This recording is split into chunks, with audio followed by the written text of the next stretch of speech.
권력은 언제나 의식을 필요로 했다. 군대와 법률만으로 지배가 유지된 적은 역사에서 거의 발견되지 않는다. 지배 집단은 언제나 자신들만의 상징과 의례를 만들어 집단 내부 결속을 유지했고, 그 의례는 종교와 정치의 경계에서 작동했다. 고대 문명에서 왕권과 신권이 결합했던 이유도 여기에 있다. 통치 권력은 신성성을 통해 정당성을 확보했고, 그 신성성은 의식을 통해 반복적으로 재확인되었다. 고대 근동 지역에서 숭배된 신 가운데 하나가 바알이다. 바알은 폭풍과 풍요를 상징하는 신으로 알려져 있으며 페니키아 문화권에서 중요한 위치를 차지했다. 이 신은 황소와 연결된 상징을 지녔고, 그 상징은 여러 고대 기록에서 반복적으로 등장한다. 고대 특정 시기에서 황소는 힘과 번영을 의미했다. 농경 사회에서 황소는 생존과 직결된 동물이었기 때문이다. 이런 이유로 황소 상징은 종교 의식과 왕권 의례에서 지속적으로 사용되었다. 고대 문헌에서는 바알 숭배와 함께 인신 공양 기록이 등장한다. 특히 페니키아 식민 도시였던 카르타고 관련 기록에서 이 문제가 자주 언급된다. 그리스와 로마 문헌에는 어린아이를 제물로 바쳤다는 기록이 남아있다. 이러한 기록은 오랜 기간 논쟁의 대상이었다. 고고학 발굴에서 발견된 토페트 유적은 어린아이 유골이 매장된 장소로 알려져 있으며, 일부 학자들은 이를 종교 의례와 연결한다. 다른 연구자들은 어린아이 공동 묘지였을 가능성을 제기한다. 그럼에도 고대 문명에서 종교 의례와 권력이 긴밀하게 결합했던 사실은 분명한 역사 기록이다. 종교 의례는 집단 내부 결속을 강화하는 장치였다. 공동의 의식을 반복하는 행위는 집단 정체성을 강화하고 외부 세계와 경계를 형성한다. 이 원리는 고대 사회에만 존재했던 현상이 아니다. 문제는 이러한 지배계급의 신념이 현대 정치에서도 그대로 적용되었다는 점이다. 인신공양이라는 풍습은 가축 공양으로 변모하며 현대에 이르러서는 공식적으로는 완전히 사라졌다고 알려져 있지만, 여전히 지구촌 어딘가에서 행해지고 있을 가능성은 꾸준한 논쟁거리로 남아있다. 그 이유는 근대 이후에도 권력 집단이라는 존재는 계속해서 자신들의 기득권을 유지한 채 수세기에 이르는 동안 그들의 신념과 비밀을 유지했기 때문이다.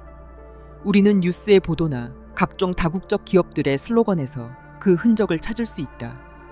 여전히 그들은 천문 기반 중심의 고대 풍습을 고수한다. 별을 보며 날짜를 정하고 수비학을 통해 어젠다를 정한다. 그렇기에 인신공양이라는 가장 원초적인 문화도 여전히 비공개적으로 행해지고 있을 가능성이 있는 것이다. 이러한 의혹이 수면 위로 올라온 사건이 바로 앱스타인 파일이다.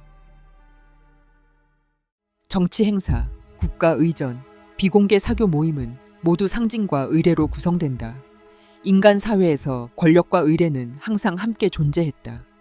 현대 사회에서도 엘리트 집단이 자체 의례를 유지하는 사례는 존재한다. 프리메이슨과 일루미나티에 관한 담론은 여전히 음모론의 영역으로 치부되지만, 실존했던 조직들이었고 그들은 실제로 중세 이후 근대 사회를 형성한 계몽주의를 이끌었다. 그 대표적 사건이 바로 프랑스 혁명이다. 중세 봉건 사회를 무너뜨리고 자본이 주인이 되는 세상을 만든 역사의 대전환이었다. 미국 캘리포니아 북부숲에 위치한 보헤미안 그로브 모임은 우리에게 잘 알려져 있다. 이 모임은 샌프란시스코에 기반을 둔 보헤미안 클럽이 매년 개최하는 비공개 행사다. 미국 대통령, 군 장성, 금융가, 대기업 경영진이 이 모임에 참석했다는 기록이 여러 차례 확인된다. 이 모임에서는 거대한 올빼미 상징 앞에서 연극 형식의 의례가 진행된다.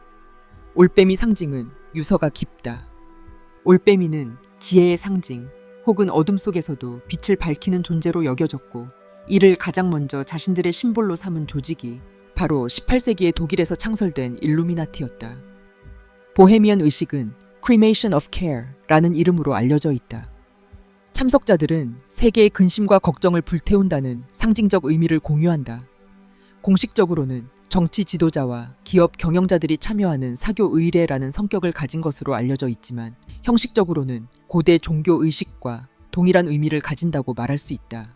또한 권력 집단이 상징과 의례를 통해 결속을 유지한다는 사실은 변하지 않았다는 것을 보여준다. 상징은 집단 내부 응집력을 형성하고, 특정한 의례는 공동 정체성을 강화하는 장치가 된다.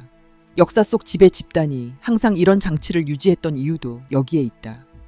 이러한 맥락에서 앱스타인 사건 문서에 등장하는 리추얼과 관련된 표현은 많은 관심을 끌었다. 지난 방송에서 자세히 언급된 부분이지만 일부 진술 기록에는 Ritual Abuse와 Ritualistic Sacrifice라는 단어가 등장한다. 이 표현은 의식과 관련된 학대를 의미하는 단어이다. 수사 기록에서 이러한 단어가 등장했다는 사실이 알려지면서 사건은 새로운 논쟁으로 확산되었다. 마치 지난 트럼프 1기 대선 국면에 등장했던 피자게이트와 유사한 양상이다. 이 사건에서 중요한 사실은 문서에 등장하는 단어 자체이다.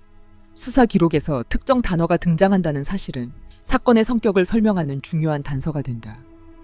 앱스타인 파일에는 금융가, 정치인, 왕족, 기업 경영자 이름이 문서 곳곳에서 확인되었다. 이른바 지배계급에 속한 사람들이다.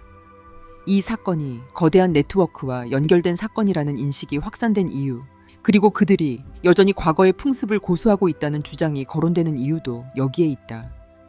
권력과 자본이 얽힌 사건은 언제나 여러 층의 해석을 낳지만 역사를 돌아보면 권력은 항상 상징과 의례를 통해 자신을 표현했다는 사실만큼은 분명하다. 고대 왕권 의식에서 시작된 이러한 전통은 다양한 형태로 이어졌다. 종교 의례, 정치 의전, 엘리트 사교 행사 등 형태는 바뀌었지만 핵심 원리는 크게 달라지지 않았다.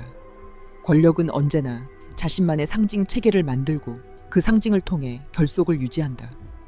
앱스타인 사건에서 등장한 여러 단어 역시 이러한 역사적 맥락 속에서 이해할 필요가 있다. 이처럼 권력과 의례의 관계는 인류 역사 전반에 걸쳐 지속적으로 나타난 양상이다.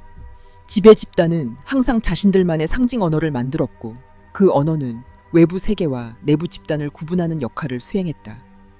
이러한 특징은 고대 문명에서도 발견되고 현대 엘리트 문화에서도 반복된다. 권력과 의례의 관계는 인류 문명의 긴 역사 속에서 계속 이어져 온 현상이다. 기독교 관점에서 숫자 666은 사탄의 상징으로 알려져 있다. 그러나 지배계층에게 이 숫자는 매우 특별한 의미로 받아들여지며 풍요와 행복을 기원하는 숫자로 해석된다. 그 이유는 666을 유대교 신비주의 체계인 카발라의 수비학, 즉 게마트리아로 해석하면 태양을 상징하는 수로 연결되기 때문이다. 이들에게 666은 사탄이 아니라 태양 그 자체다. 온 땅에 온기와 풍작을 가져오는 고대 신적 존재를 상징하는 숫자라는 인식이다. 이 때문에 오늘날에도 그들은 이 숫자를 계속 사용하며 기업 로고 등에 숨겨놓는다. 프리메이슨 최고 계급으로 알려진 33도에서 등장하는 숫자 33 역시 비슷한 맥락으로 볼 수 있다.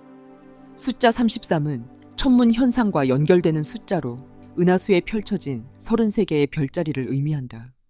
불교 경전 혹은 천부경에 등장하는 33개의 하늘, 즉 33천과 동일한 개념이다.